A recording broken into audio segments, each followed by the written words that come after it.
Ona ukiweka light. Sawa, asante sana Mr. Speaker. Ukiweka light. Mimi ni Kennedy Songa na mimi ni Chief Whip ya bunge la Jakarta, na mimi ni one term, na mimi ndio opposition leader. Sasa hizo vitu zote tunaenda naye na Ruto ni one term. Kwanza Mr. Speaker, announcement niko naye hapa kama Chief Whip ni registration tunaanza, lakini kama una ID hautakuwa member ya hii bunge. Ndugu yangu, si tafadhali. Registration ni ID peke yake, si pesa, ni ID. Hatuwezi kana wale watu tunakaa kama jambazi. Ikifika siku ya kupiga kura umeenda umekuko huko na pesa unataka ukuna. ID yako ndio tiketi yako ya kukua kwa hii bunge.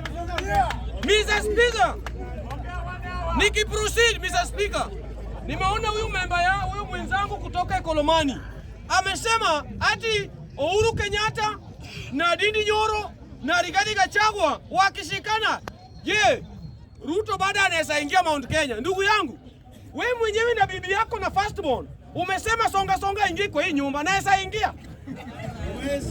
Naweza ingia? Na hapo ndiye imebeba firstborn ni Uhuru Kenyatta, secondborn ni Rigathi Gachagua, lastborn ni Ndindi Nyoro. Ruto ataingia kweli? Bwana ndugu yangu, wacheni kucheza na hao watu wa Mlima Kenya.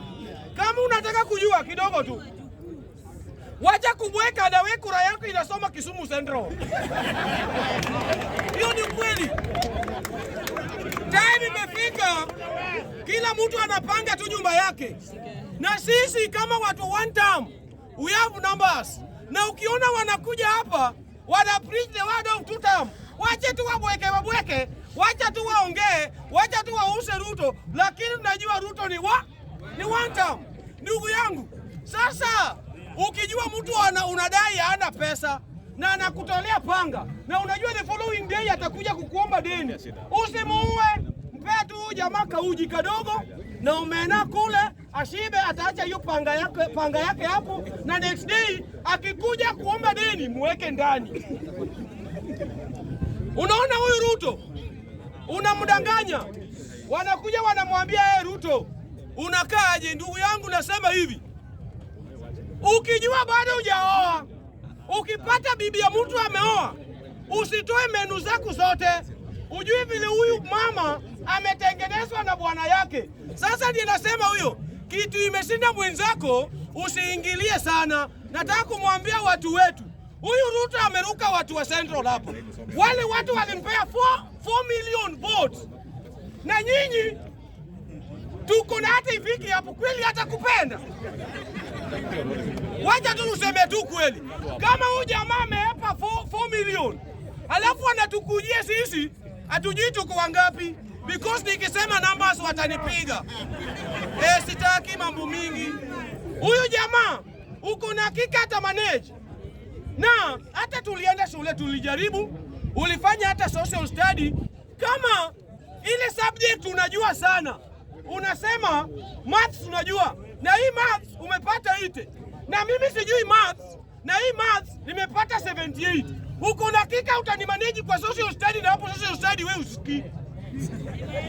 Hiyo ndiyo hesabu tunafanyia Ruto. Kama amewacha 4 million, tuko naye kwa mfuko. Ndugu yangu, sasa tuko na 4 million. Votes natoka hapa Mlima Kenya. Alafu hapa Nyanza tunaenda kugawa, because mimi natoka Nyanza nasema one term. Oria natoka Nyanza ni one term. Mjukuu natoka Nyanza one term. Kamau anatoka Nyanza one term. Babu Owino one term. Orenga Jimmy one term. Je, huyo Ruto atamanage hapa hii kura ya left kweli? Nikimalizia nasema hivi Mr. Speaker, because umejua naona watu wataka kupiga makofi. Usipige makofi sana, Mr. Speaker atatoa mapema because yeye ni mtu wa tuta. Sasa nasema hivi Mr. Speaker, nikimalizia, naona umejua mtu hana afya, hata dema hana afya, unaona tu hata kabla toe nguo. Mtoto hana afya, hata dema hana afya, kabla toe nguo unaona tu. Na mtu, dalili ya mtu kukufa pia, unasema kati yako na Mungu yako, kila mtu abebe msalaba yake. Unajua the reason why hata muisi akikufa anaomba, uniitie Pastor Ndania niombe. Kila mtu anataka kuona ufalme mbinguni. Lakini Ruto, yeye pia anatamani tu two term, ndugu yangu, tumekataa. Wangapi wanasema mtaende nyumbani? Sina mambo mingi, lakini wacha tupata next time. But Ruto mahali huko ujue Luoland ni kubaya na ni one term na Masai ni one term. Dr. Buru ajipange. Mr. Speaker, asante.